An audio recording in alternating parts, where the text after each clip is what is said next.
Happy holidays and welcome to Industrial Bank's budgeting panel on budgeting for the holidays and beyond. I am Melanie Woodard, Assistant Vice President, Marketing Department at Industrial Bank.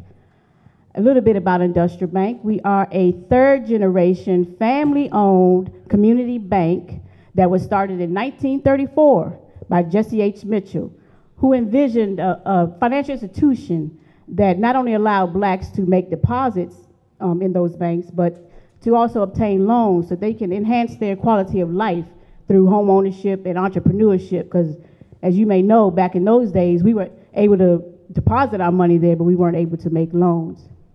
So over 84 years later, we have a full range of deposit products and loan products, but we're more than just products and services. We are a team of individuals that are committed to positively impacting our community through hours of volunteerism and through free financial workshops, much like this one. We partnered today with 4 dynamic financial experts. We have Jackie Bowles, Senior Vice President of Industrial Bank. We have Xavier Epps of X&E Financial.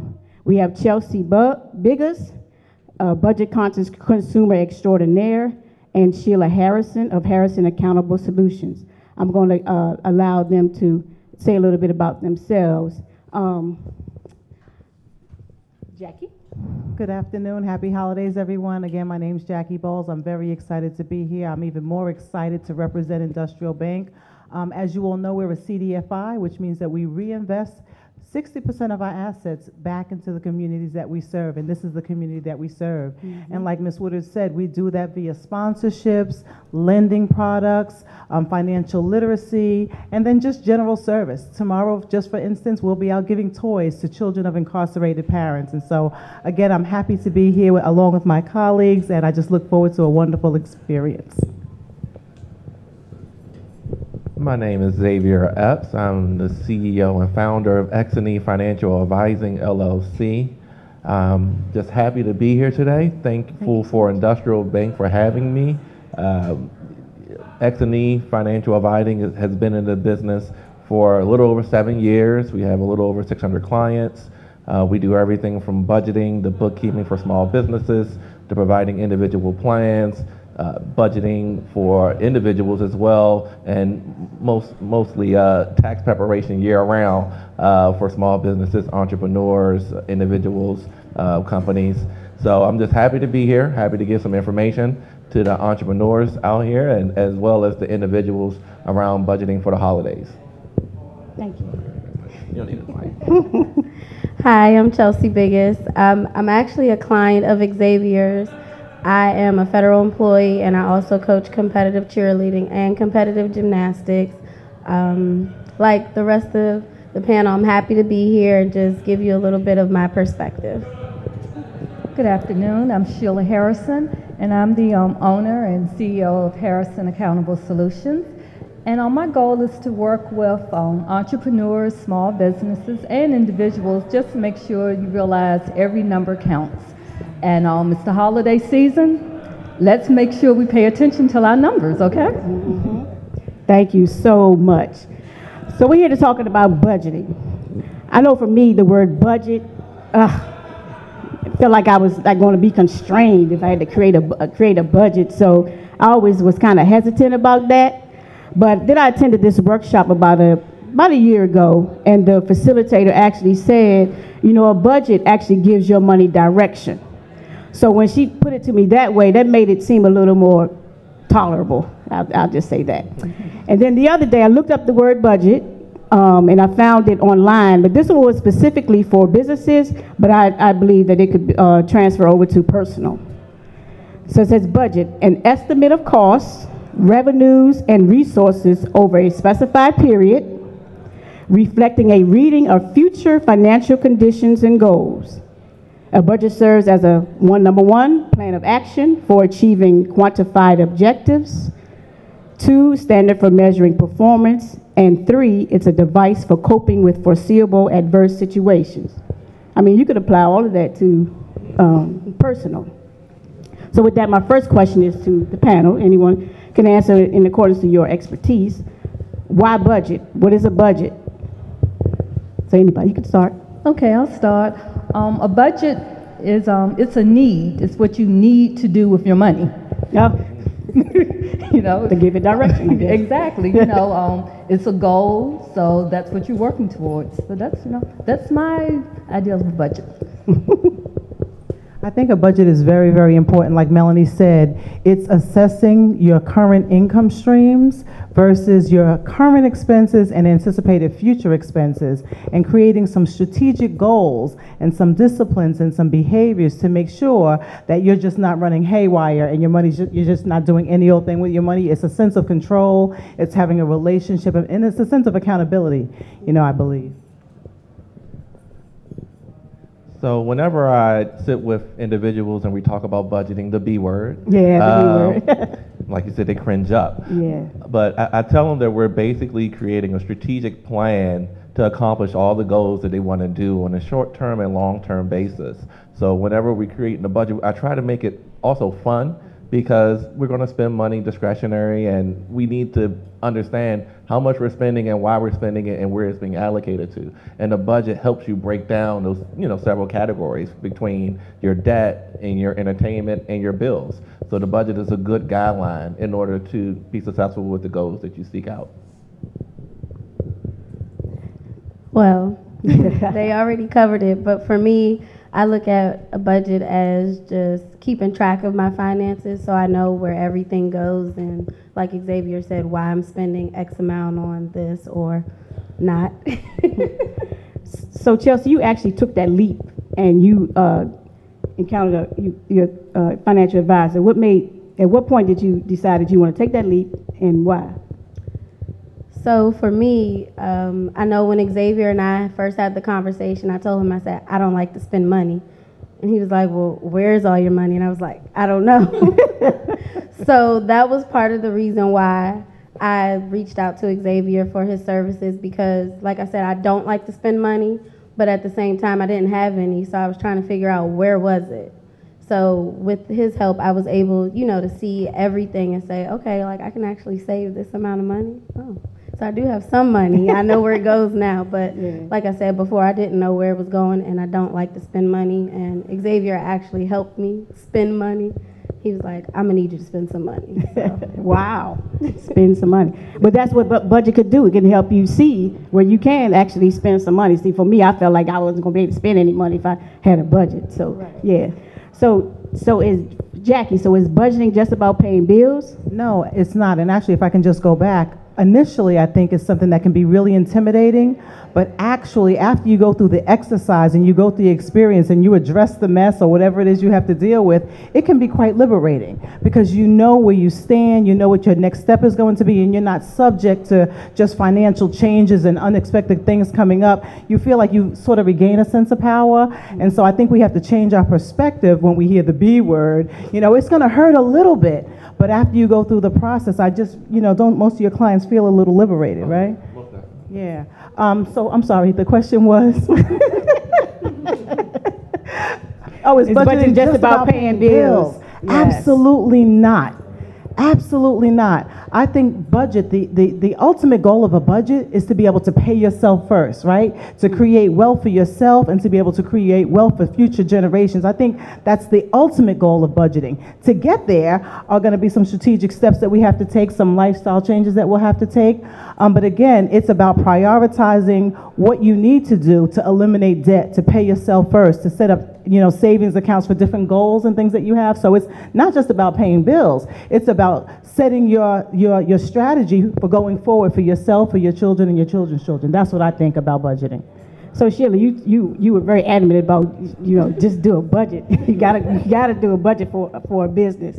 So should they establish goals from the beginning? How does that work? So for a business. I mean, even business or just your personal life, you should always have a budget. It's the holidays. You should not go out shopping without a budget. Really. No. You go, you spend, you use your credit cards and you spend your whole paycheck, and then you don't have money to pay your own bills. So no matter what you're doing, it could be a trip, buying clothes for the kids, just anything. You should always have a budget, because you should always know exactly how much you're going to spend, and more important, what you should not spend. Right, right. So Xavier, when you're sitting down with your clients, be it personal or business, what's that process like for them establishing goals? So the very first thing, I let them tell me what their goals are.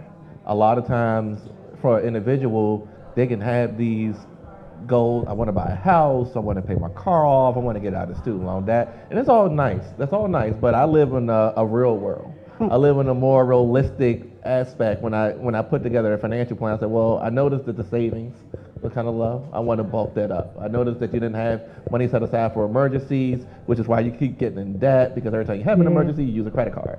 So I want to break the cycle of a lot of issues. So when I allowed them to tell me goals, don't get me wrong, I let them tell me their goals, but it's very seldomly do I say, hey, based on your goals, we can do this in year one. Year one is kind of, a restructuring phase, kind of breaking them out of bad habits, getting money saved, getting debts lower, getting credit score higher, and most importantly, making sure the taxes are right. That's big on personal and definitely businesses. A lot of people don't know businesses fail the first 3 out of 5 years because they weren't knowledgeable about the law in terms of taxation when it comes to their business. And that's very crucial to budget for that, because it's an expense. Paying the IRS and the state is an expense, so budget for it. Yeah. So I saw on the news today that 60% of parents actually dip into their savings to buy their kids gifts for Christmas. So I thought that was like, really? Wow. It's peer pressure. Even the kids give you pressure to do something that you normally wouldn't want to do. But at the end of the day, you want to be able to come out the holiday season not broke. No. You want to come out the holiday season having money to fall back on. And I think it's, for a lot of parents, it's hard to do that when your child is asking for something that seems simple to them, but it may not be simple to your bank account. Right. So at what point do we actually engage our kids in our financial situation? Immediately, as soon as they can count. I have a 3-year-old. He gets allowance. He helps out around the house. All of them, they get allowance, and I engage them immediately. Just the other day, they wanted to go see at the National Harbor the ice. The ice show, ice exhibit. Yes. I said, okay, well, I did the math. It's $97.50, and you three together don't have that much in allowance, but you will in the course of 2 allowances. So, and I proposed I'll go ahead and buy it for you, but you're not going to get allowance for the next 2 weeks. No, we're good. Wow. We're good. So when you instill in them that your purchases have consequences, then they start to think differently. They react differently than just spend. Right. So, Jackie, I know you have a son that's about to go to college, so. So just to piggyback on what Xavier said, I think we're doing our children a disservice by not having those financial conversations, around the dinner table. I don't know why there's such a fear, or there's just a secret about what the family finances are, but my son pretty much knows what my income is. He knows what the mortgage is, the car payment, the insurance, and then we have a conversation about the Jordans or the PlayStation or whatever you want, and it's a more realistic conversation. Yes. So it's not really, do I feel like buying him something? Based on the numbers and based on what our household goals are we in the position right now to purchase these Jordans? And so I think it's so critical, because what happens is we have to realize that we're going to unleash our children in society one day, and yes, they'll have a degree in biology, and yes, they'll have a degree in, whatever it is, but can they run a household? Can they maintain a marriage? Because you know that the majority of the marriages dissolve not because of infidelity, but because of financial discord. And so we have to have those conversations and get over the secret. My children can't know how much money I make. Why not? They're living off of you. They need to be engaged. And so I think it's so critical. Like you said, as soon as they can add 3 and 5, it's time to sit down in the office and look at the bills. And I still have a ledger that my daddy gave me years and years ago. And I write down every single month. I go in, and this is who I have to pay the mortgage to. This is who the car payment. And we do it together so that he knows from month to month, from year to year. We can go back to 2006 in that journal and look to see how have our expenses changed, how have our goals changed collectively. And I think it's just giving him a good head start on how to run a household when he gets older. So we need to have those conversations with our kids. Train up a child. Okay. So how do you, for business, how do you advise them to organize for holiday spending, even though you have a business? Sheila. Me? Yeah. Mm-hmm. First of all, the holidays shouldn't be about spending all your money. I mean, point blank. When I say make a budget, I really mean, make a budget. You don't want to go in debt. Why go in debt? January, you haven't even paid your own bills, but you bought all these gifts. I mean, to be honest, I think keep it small, with the family, the kids. I don't think anybody's going to lose any friends by not buying them a Christmas gift. And if you do, you really need to just take them out your contact list in January. Honestly, remember what the holidays are about. But, you have some people, I mean, I'm not a shopper. I hate to shop, so when I have to go, I'm cash and carry. Whatever I can't get out that last paycheck, it's not going to happen. I love you, I'll feed you, we're good. But if you like to shop, again, make that list. And also remember the small business owners. Like, we have entrepreneurs here. You don't always have to go to the big stores and spend all the money and get the famous names. Get things that really mean something to people. And I think people love homemade stuff, something made by somebody with a story behind it. Be mindful where you spend your money and how you spend your money, what you spend it on. So how about those business owners, or even how about business owners or individuals who have like variable incomes, like it's never the same every month? So what kind of advice? So the advice that I have for businesses that have kind of unstable income or variable income is to look at the last 12 months of your historical information in terms of income and expenses, especially for business owners that's their bread and butter. Like, this is how they survive personally off their business. You want to look at what you need personally every single month at the bare minimum when it comes to your personal life.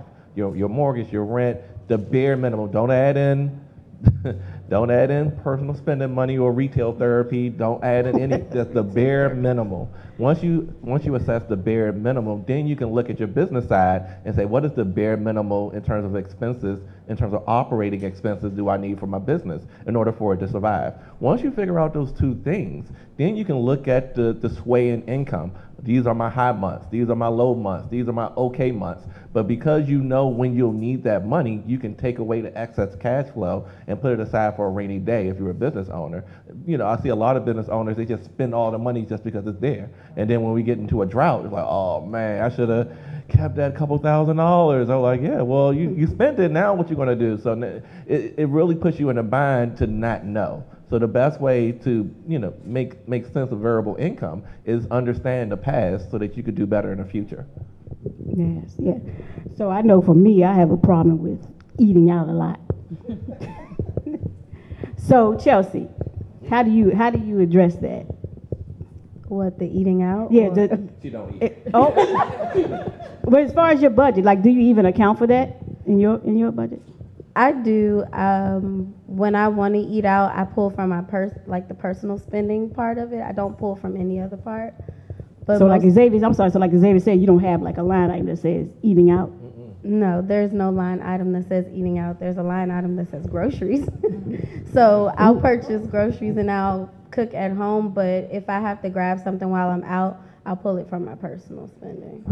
Let me elaborate on that, because it is my budget. So let me elaborate on that. I did not envision financial planning to encompass every single thing an individual can do. I created this line item we call personal spending or discretionary. In that item, I'm going to talk to you and you're going to tell me things that you typically do every day for over the course of 2 weeks or however frequent you're paid at work. And based on those things you tell me, I will allocate a certain amount in that discretionary spending column. I will also buffer it up and add some more money for clothing and stuff like that, but that's the number. So if you want to go out to eat and you want to go to Red Lobster, you take it out of your discretionary money. Don't take it from groceries, because groceries are there for a reason. You should be eating, you should be buying food to limit the spending that you do outside, because if you don't, you'll eat up all your grocery money and you won't have no personal spending left. So I purposely set that up to try to have a balance between eating out and eating in. So how about for businesses and their networking? Like, they have to take clients out? Yeah, I mean, for businesses, it's a little bit different, because you want to have a budget for literally everything. You want to have a budget for advertising, marketing, a budget for meals and expenses, and you need to realize that the change in the tax law doesn't allow you that 100% deduction of meals and entertainment. You only get to do 50%, and it has to be with a business colleague, or you have to be speaking about business in order to even deduct 50% now. But in terms of the business's budgeting, you should categorize everything and set a budget for it. You shouldn't just spend because the money is there and you have a business and you think revenue is going to continue to be as plentiful as it is every month. Yes, that variable income. Okay, I'm going to see if we have any questions in the audience from anybody. Thank you all for being here. How much should a person really set aside to afford a financial plan? Wow. How much do you normally, how much should you spend? So his question was, how much should someone budget for a financial planner, for engaging a financial planner? So it really depends on what type of financial planner you're looking for. So with my background, I was in Wall Street, investment banking. I was a registered representative under FINRA and Security Exchange Commission. So I was the type of financial advisor that you would come to about wealth management. But then you have financial planners that do more long-term and in-depth analysis, such as insurance and investments and maybe a little bit of budgeting. You really have to define what you're trying to achieve. So if you're trying to achieve just wealth management, then that's just going to be fees. What is your, who has the lowest expense ratio? And that's going to be charged on your portfolio. That's all you're going to be worried about from wealth management. But if you're looking at someone to be more detailed, to plan a budget out over the next 12 to 24 months, then you want to make sure that they're reasonable with their fees in terms of the structure. They're not charging you $400 or $500 just to do a 12-month plan. It doesn't sound realistic, especially when you could download things offline and create your own template to have your own budget set up. So you want to go with someone that has reasonable fees. I can't really say what that's going to be because it varies in the industry depending on what your goals are. So if your goal is to just have a regular budget, then I would think you wouldn't want to spend no more than $200-300. But if your goal is wealth management, then you may be spending a couple $1,000s a year depending on your portfolio size. So it varies depending on what goals that you're trying to achieve. You guys are really good. Thank you for being here. Question: as a small business, you get a lot of offers to go to events, join associations. What kind of budget should you set aside? Because I'm always struggling. Do I join all of these? They're like $600, $300, $550, and it starts to add up. And then you got the events, you have free events, but you have the paid ones. What kind of percentages do you think that small business should spend on that type, like associations and also, I guess, memberships or events? Association memberships. So for our Facebook Live attendees, how should you budget for association fees, event fees for small businesses attending conferences? And I have an answer. I'm going to let Sheila, do you want to take it? I was going to say, first of all, being small, you can't go to everything. Really, I would decide, like, if it's just for you or if it's more than, like, a couple of people in the office can go. You want to just really prioritize what the events are, because you can't go to everything. And what you're going to get, your company is going to benefit and grow from. Maybe next year, depending on your cash flow, you might be able to increase your budget, but you can't go to everything. You shouldn't try to go to everything. And I will piggyback and say the same thing. You shouldn't try to go to everything because you exhaust your networking budget fairly quick that way. I say when you're a small business, if you're starting out or if you're just a small business in general, you want to be strategic about the network or memberships you do join. What is the potential impact for your business by going to this network where it's only going to be $500 versus this network that's $200 more, but it's going to be 1,000 people there? Like, you have to really start to be strategic and thinking, what is the impact of these dollars that I'm putting up going to be the return for the business that I hope to get if I do go there? I wouldn't just go just to be going because it's in my niche or it's in my industry. I would be going because I really think I could walk away with some business from going. Any other questions? Okay, as Jackie spoke about, which I'd probably use, she writes in a ledger. But in this age of technology, do you all have any suggestions for software that we can use for both consumers and business? Depending on where people are, Excel does a lot of things for people, especially just your basic. You just want to record what you're spending, if it's just an individual. Even for your business, if you're just getting started, you have to start somewhere. There's a lot of free softwares out there that's for individuals and budgets. businesses, but you know, you have Mint, you have Wave, what's another one, what, your own budget, something like that. Yeah, it's a lot of free stuff out there, but you want to use some type of software because it's, you know, that's the best way to track information. You can always go back and compare year to year without, and also having a bunch of pieces of paper to go through, because you know what happened to pieces of paper. We lose them. Yeah. We never record them. I would say that when it comes to using, I would more preference this as technology more than software, because when I got into the business, I looked for software to leverage for my clients. And what I was finding was that it wasn't very customizable. I would get into this, let's say, and I love Mint.com. We had a partnership. Mint.com? Mint.com. I love them. We had a partnership some time ago on Twitter. So it's no dig at them, but they got so large that then they got complicated. So I said, you take a step back, and that's when I leverage technology like Microsoft Excel with my clients. So every single client of mine have a budget that's built from scratch, customizable in Microsoft Excel. And I try to do so to make it user-friendly so that when they get that plan, they can immediately use it the way that they see fit and not have to wait for an update or wait for a glitch to be fixed. So I leveraged the old school style of writing in a ledger and the new school technology features and making it more dynamic, and it's just amazing the things you can do with Microsoft Excel. So I just say to people that when you are doing things manually, try to give it a chance or a go using technology, even if it's Microsoft Excel, to see what it looks like to plan several months ahead. Because when you're doing it on paper, it's one thing, but when you're doing it on the computer in Excel, it looks totally different, because you can see things that you may have missed when you was writing 6 months out on paper. Jackie or Chelsea, you have an app or something that you use that you may use? Microsoft Excel. Really? There you go. Wow. Who's your friend? Because for me, if something changes and you can change it in Excel, it automatically updates everything else, so you don't have to go back and plug in the numbers all over again. So let's say my cell phone bill for whatever reason is going to be $20 higher. I'll just change it for that line item, and then everything else changes automatically. So I don't have to go back and figure out where this is coming from or what I need to put in my savings now.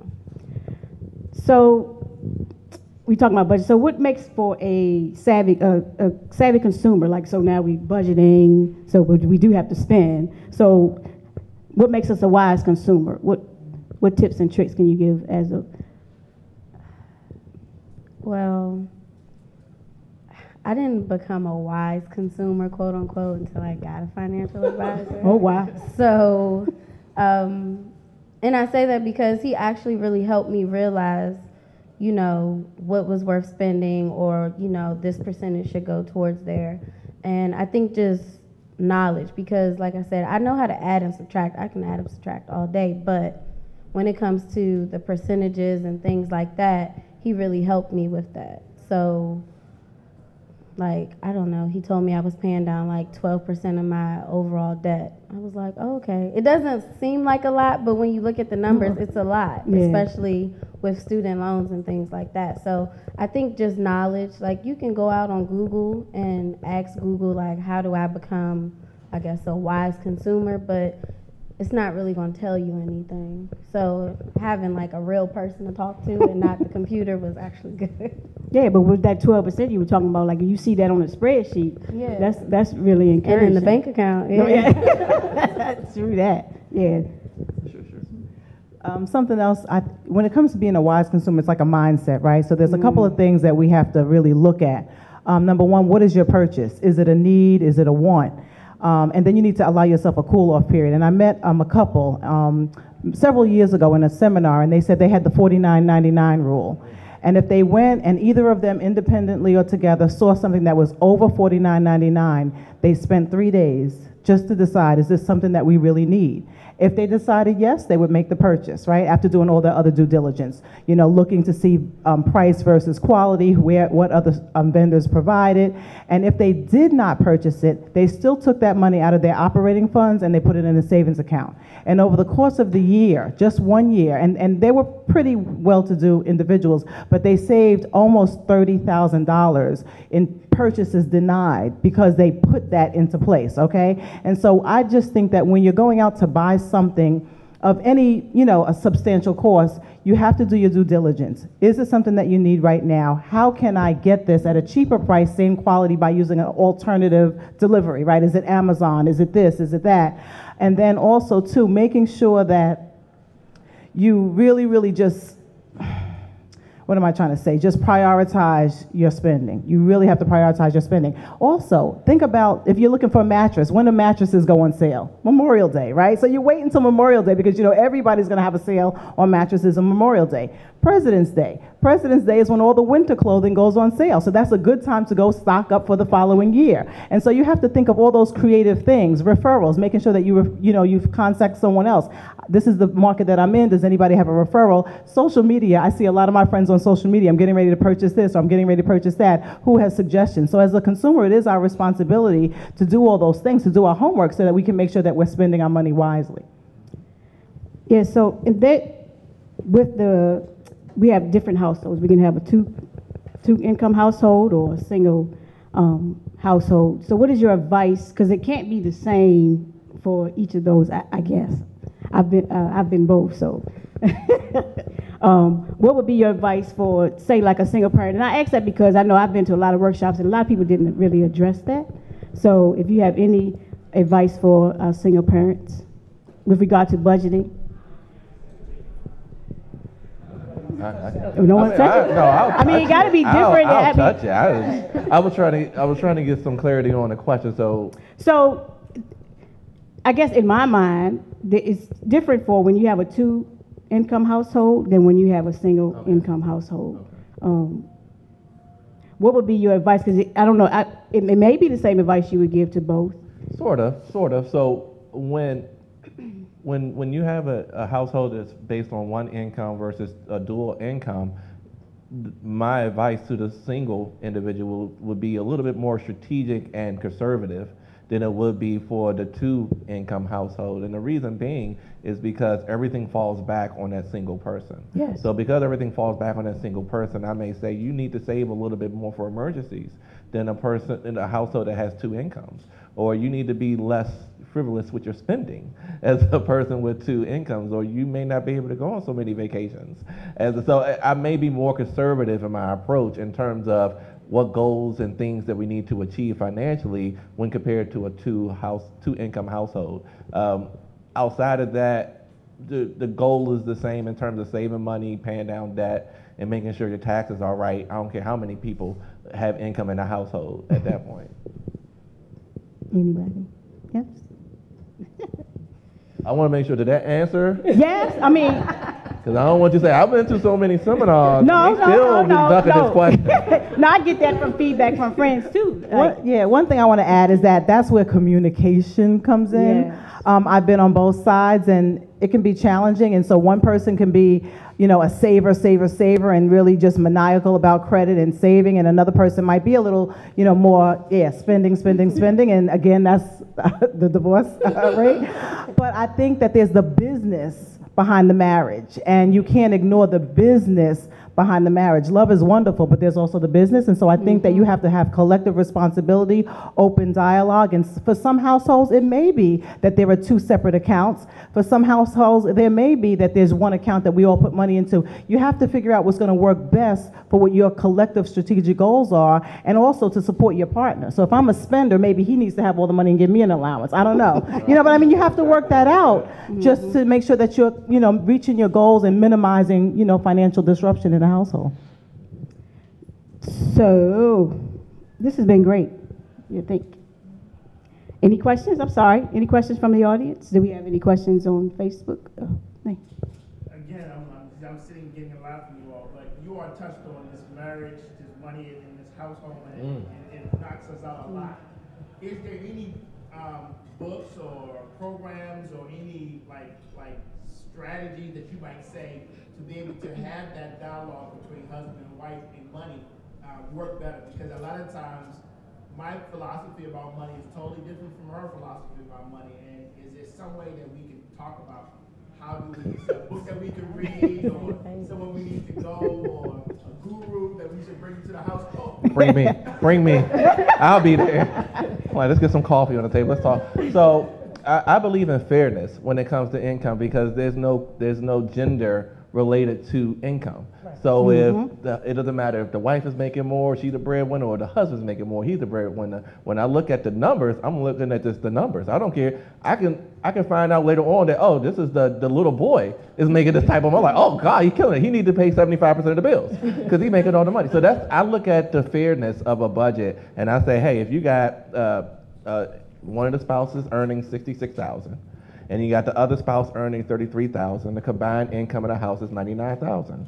That means that the one earning $33,000 is contributing a third, 33%, to the overall expenses, because that's what his income, he or her income, is comprises of the overall income. And the other individual, the other spouse, should be contributing 66.6% of the expenses of the household, because that's how much of her or he income makes up the household. And I've done that numerous times with couples, and before they even get married, I do it because I want to see how can you all deal with this, because it could be a breaking point for a lot of marriages if you can't deal with the finances, and if you can't understand that this is fair. This is as fair as it's going to get. It's like both of you all making $50,000, and that means you cover 50% and she covers 50%. It don't get no fairer than that. And if it's still issues, then we have a whole nother problem.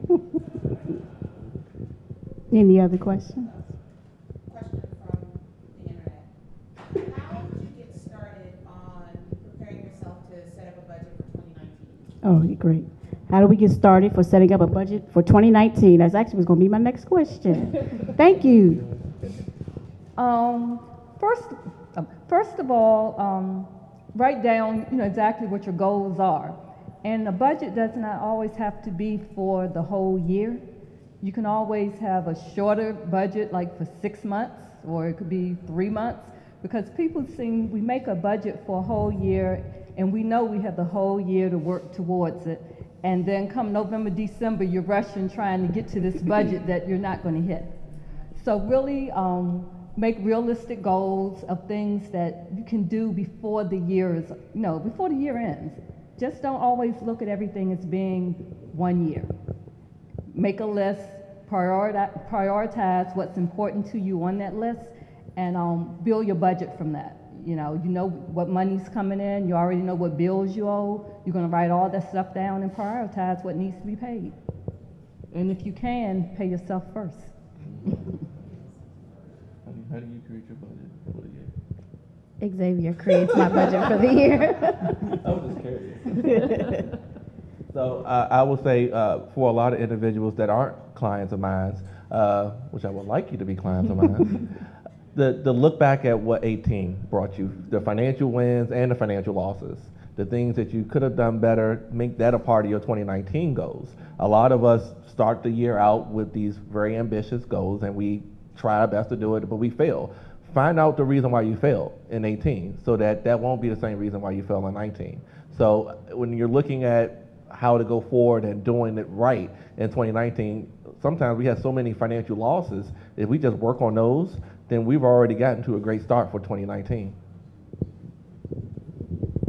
If I could add one thing, there's 2 nuggets that I like to give for preparing for the next year.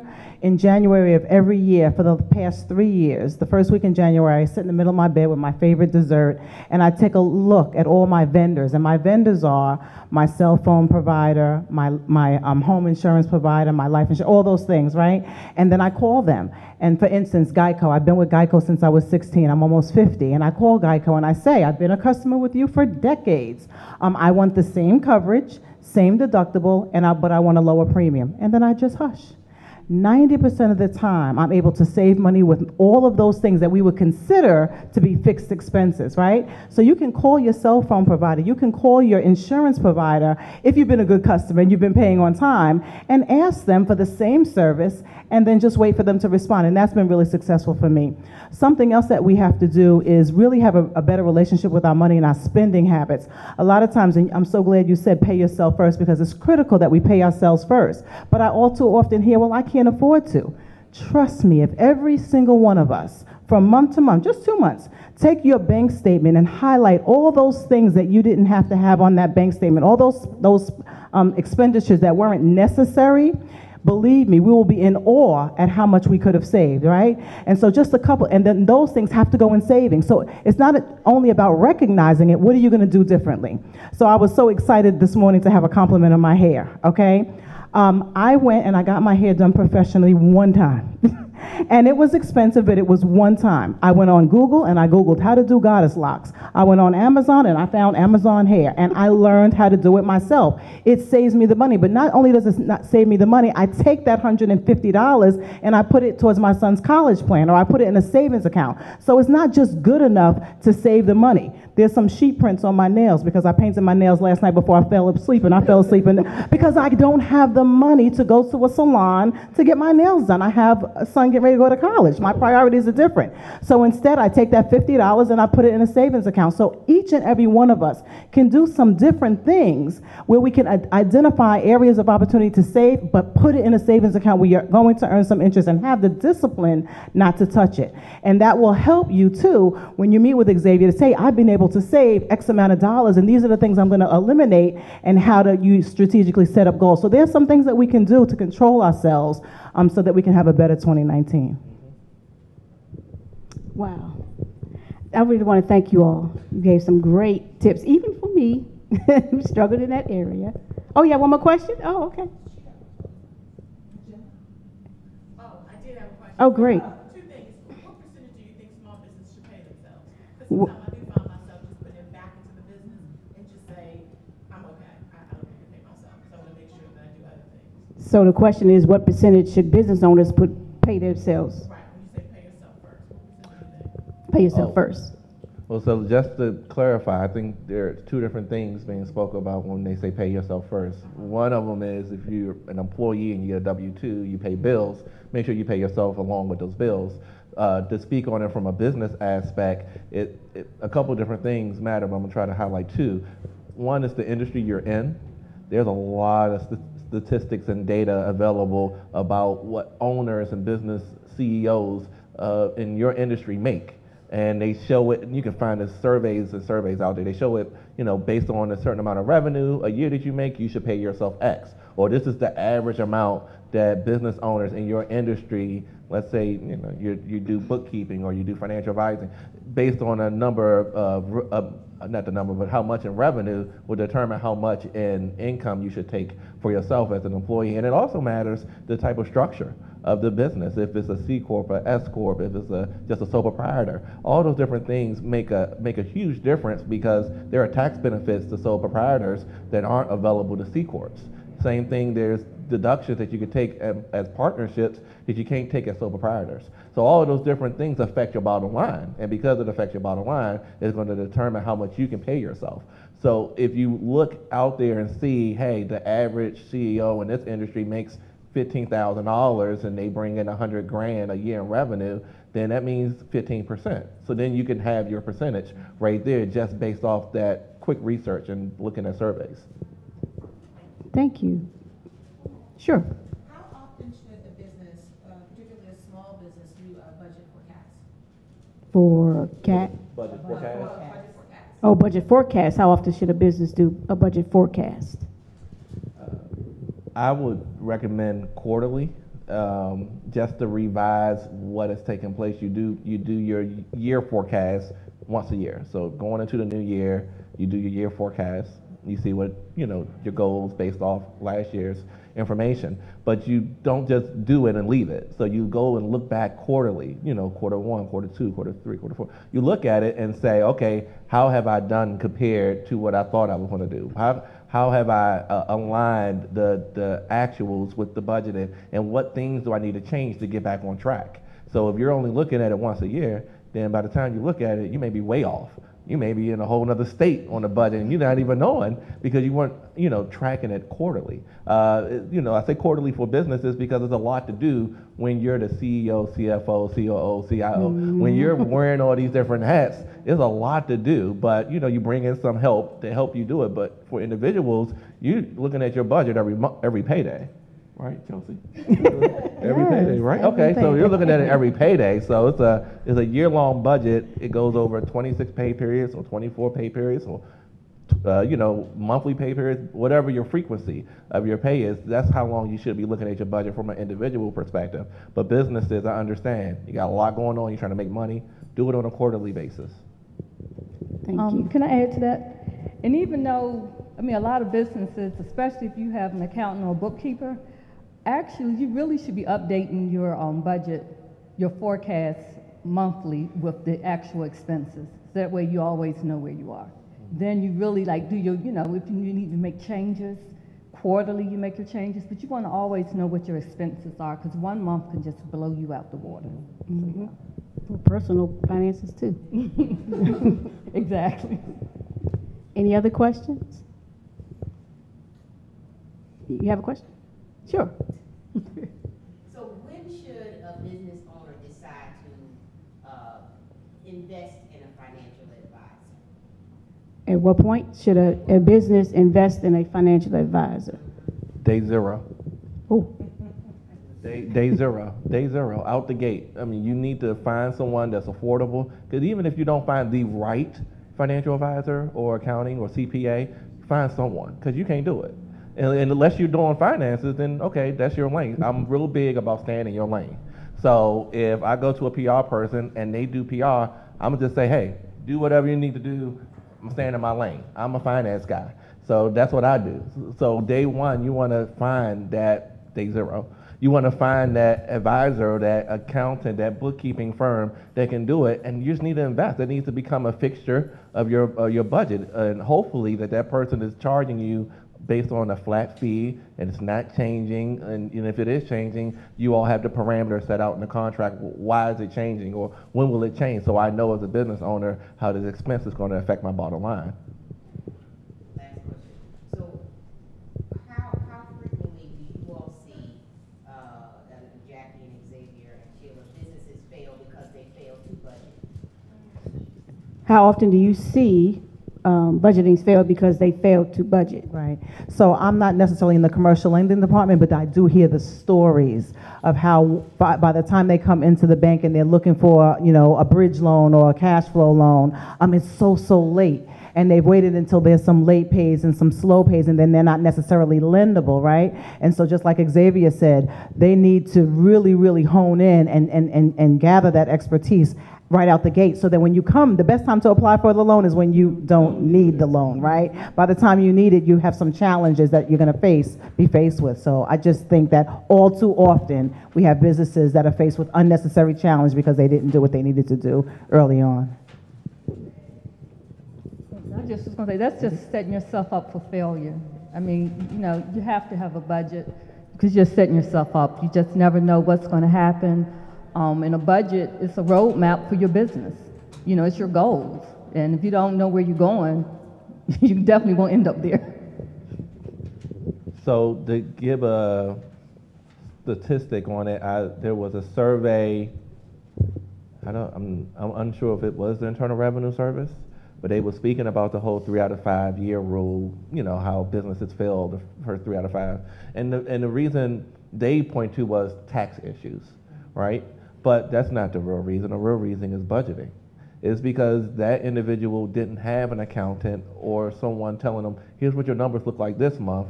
You need to pay taxes on that profit. Let's take the money out while you got it, instead of waiting 12 months later and for me to say, hey, here's $15,000 you need to pay. And the IRS is not showing any leniency whatsoever. So while they point to the reason for some small businesses 20 to 30% of them in the first 3 to 5 years fail because of tax issues, is really because of budgeting issues, because they didn't have a system or procedure set in place to look over the finances every month.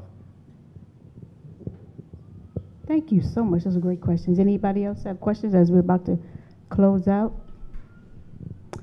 Okay, on a serious note, I do appreciate budgets. I actually do have one. Not that I follow it all the time, but I just want to encourage people to be gentle with yourself. You have to be patient with yourself. There'll be times that you're going to mess up, but you just have to get back in there and stay focused on your goal. I know for me, I would focus on what it felt like lack when you creating a budget, but it's actually a goal. Again, it's giving your money direction, so you got control over that. So I just want to encourage people to be patient with themselves. So if you had one thing to leave with our viewers and our audience about budgeting for the holidays as well as for 2019, what would that be? Anyone can start? I guess I'll go first. As far as the holidays, I know for me, I knew going to the store what I was going to buy, and I only bought those things. I didn't buy anything extra. So like Target, I stay out of Target as much as possible because I go in there for one thing and I buy 20 other things that I don't need. And Xavier's like, that's your fault. So for the holidays, I would say stay focused on what you're supposed to purchase and don't purchase anything outside of that. For 2019, it's pretty much the same thing. If you didn't budget for it or plan for it, then I wouldn't purchase it. So before I talk about that, I got a trip that we got to plan for, okay? Be in the budget. That's good. It'll be in the budget, but I'm just letting you know ahead of time. FYI, right here, FYI. FYI. We'll see how much you get for that trip. So. I would say whenever you're doing holiday spending, make a list, check it twice. Put a name down. Oh, my line. I used it already. Hey, I'll give you a couple of seconds to think about something else. So I'm really big on putting people's name, this is the old school of me, putting people's names on paper and putting a dollar value next to it. Whenever you're going shopping for them. And I know it hurts to do that because you're going to see on that list like, God, I value this person more than I value that person. That's my kid. So, but you do it because it helps you stay on budget. It helps you stay within a parameter of a spend. Because once you add up all those numbers, you're like, oh, that's the total? Yeah, somebody's about to get cut. So in doing that, it's going to help you be strategic and staying on target. So that's the plan any holiday and throughout 2019 when you're looking at birthdays, when you're looking at weddings. Again, put it on paper. Look, how much do I want to spend for this couple that may not last forever? Or because you know some insight about people that people don't know about themselves sometimes. So it's your money, Right. So you want to make sure that you're doing getting the most bang out of it, and you're not just giving it away. So always plan is what I would say. One thing I want to encourage you not to do is when you get to the register and they say, oh, you can save 10% off your purchase today just by... Thank you, right? So don't do that, because not only is it just the whole credit issue, but then you have this extra card in your pocket or this extra account number written on a piece of paper, which is going to provoke you to want to shop some more, right? So avoid that. And do something different. If you want a different experience in 2019, set yourself up for success. Call those vendors, monitor, and there's just something about pen and paper. Something about pen and paper. You can't just erase it and like it never existed. When I cross out that budget number because I didn't meet it and I have to write it over, I see all those cross outs. I see so something about that pen and paper really works for me. But do something different. Have some conversations, like Melanie said, hold yourself accountable, but take baby steps, right? Have an accountability partner. So Melanie and I work together, and so earlier this year, we didn't continue it for the whole year, but earlier this year we said Monday through Thursday we will bring our lunch. We will cook and bring our lunch. On Friday we'll go to wherever we like to go to have lunch. And so those are little tidbits. Just find little tidbits that don't hurt so much, and if you have fun and you're creative with it and you have an accountability partner, somebody that you're checking in with, it doesn't make it so painful. And then at the end of the month, when you see your account statement and you have so much more income that you can put into that savings account or meet with your financial advisor, you're going to feel really good about it. So find those little areas where you can make change, pay off those high debt, those high interest credit cards. Let's just try to become debt free, and then just create those strategies, hold yourself accountable, have some fun, and be blessed. Okay. And for shopping, like everyone said, make your list, make a budget, and if you're not cash and carry, at least debit card and carry. Do not use a credit card to buy a Christmas gift. I mean, just don't do that. And going into 19, again, start off with you already know what your debt is. Don't add to it. And remember, it doesn't have to be a 12-year plan. It can be 3 months, 6 months. You know, you really want to see something go away 100%, and that should be your goal. Okay, so we're talking about card swipes, right? And so I know that this is just about budgeting, but I have to say one thing. At Industrial Bank, we reward you for card swipes. So it's still like cash and carry, but with our Kasasa account relationship, all of your card swipes equal cash back. All of your card swipes can equal a higher level of interest. So if you want some more information, you can come see us at our table, 2.5% APY on checking account balances. You can earn that at Industrial Bank by card swiping. So I just wanted to plug that, Melanie. Appreciate it. Thank you so much. Thank you again to our illustrious panel. You've provided such relevant information. And thank you for our audience and our Facebook viewers. Follow us continue to follow us on Facebook. If you don't follow us on Instagram, LinkedIn, and Twitter. We really appreciate you joining us today, and happy holidays. And may you have a prosperous new year.